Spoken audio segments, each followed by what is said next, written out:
Today I want to talk about tools for SEO. So there's a handful of tools that are free that Google provides, and then there's a few paid tools. And I'm just going to go through each of them briefly. So starting off, Google Search Console is probably one of the first tools that you want to get.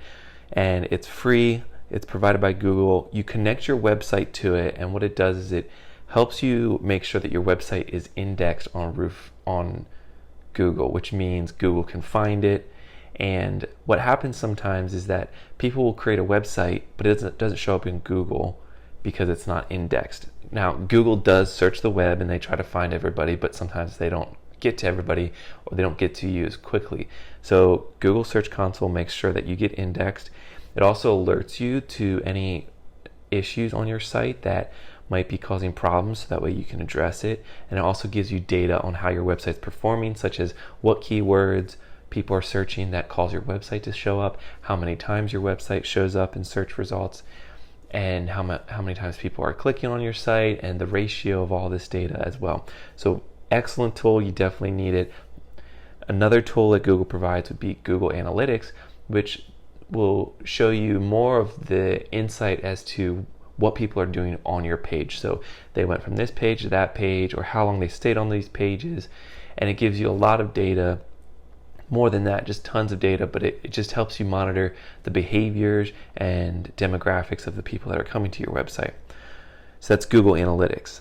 Next would be Google Keyword Planner, and it's another free tool just like the first two, and it helps you search what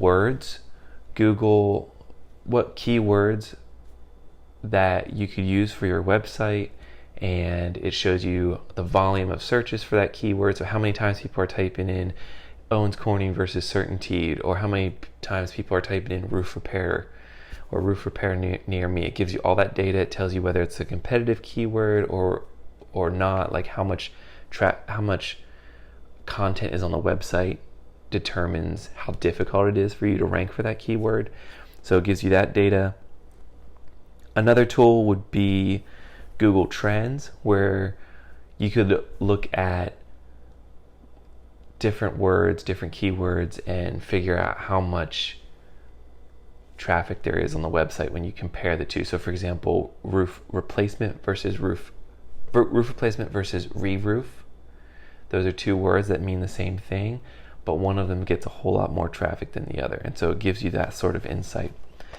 Other tools, which are tools you'd have to pay for, would be things like Moz or SEMrush or Ahrefs, and these are tools that SEO agencies tend to use. They give you tons of data about a website and things you can fix, as well as traffic, what traffic's doing, how much traffic's coming to your website, and it just gives you all the information you need for SEO if you really want to dig in deep and get into the nitty-gritty of everything.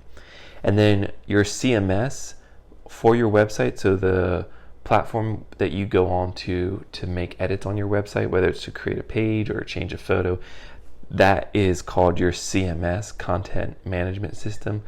And inside of that, there are plugins that you can get that will help you with SEO. There's a handful of them. A common one is Yoast, and another one is Rank Math. And these, you can get a free version, and it helps you monitor on your website, are you following SEO best practices? And it will give you ideas like how many words to use, or if you're using too many words, or if you have duplicate meta content and things of that nature.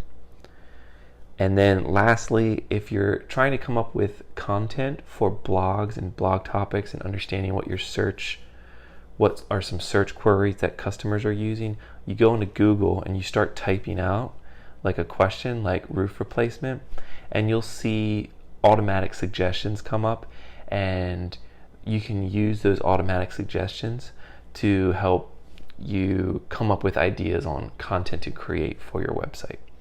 Because if it's showing up on Google, that means that there's a lot of people searching for that phrase, which means you have a common question that you could write content on.